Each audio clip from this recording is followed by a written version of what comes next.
ان غلطیوں سے نماز نہیں ہوتی ہے۔ آپ ساری زندگی نماز پڑھتے رہیں، دیکھیں یاد رکھیں کہ نماز وہ عبادت ہے کہ اگر آپ کی نماز قبول ہوئی تو باقی اعمال قبول، اگر نماز قبول نہیں تو باقی اعمال بھی قبول نہیں ہے۔ اور نماز کی اتنی اہمیت ہے کہ کربلا جیسی عظیم ترین قربانی،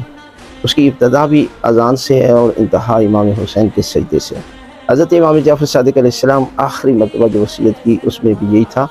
کہ اے میرے ماننے والوں، نماز کو حقیر نہیں جاننا، یعنی نماز کو انسان مکمل احکام کے ساتھ سیکھے، یعنی مقدمات نماز کیا ہے، نماز سے پہلے کیا کرنا چاہیے، نماز میں واجبات کیا ہیں، نماز میں مستحبات کیا ہیں، نماز میں ارکان نماز کیا ہیں، یعنی وہ اسے پتہ ہو جماعت کے ساتھ نماز پڑھ رہا ہے تو کیسے پڑھنی ہے۔ آپ دیکھیں بہت سارے لوگ بچے ہیں وہ بھی یہ غلطیاں کر رہے ہیں، مثلا سورہ الحمد کی تلاوت کرتے ہیں تو آمین کہہ دیتے ہیں۔ ہمارے ہاں آمین کہنے سے نماز باطل ہو جاتی ہے، ساری زندگی نماز پڑھتے رہے، لیکن بہت سارے بچے بھی اور بڑے بھی ایسا کر رہے ہیں۔ مثلا ہاتھ باندھ کر نماز پڑھنا، ہمارے یہاں نماز کی مختلف نماز میں، یعنی آپ کو چاہیے کہ ہاتھ کھل کر نماز پڑھیں۔ خواتین ایسے ہوتی ہیں کہ وہ بھی ہاتھ باندھ کر نماز پڑھ رہی ہوتی ہیں، اور اس کے ساتھ ساتھ جو ہے وہ باجماعت اگر وہ نماز پڑھ رہے ہیں تو قرات پیچھے کرنا شروع کر دیتے ہیں، حالانکہ قرات تو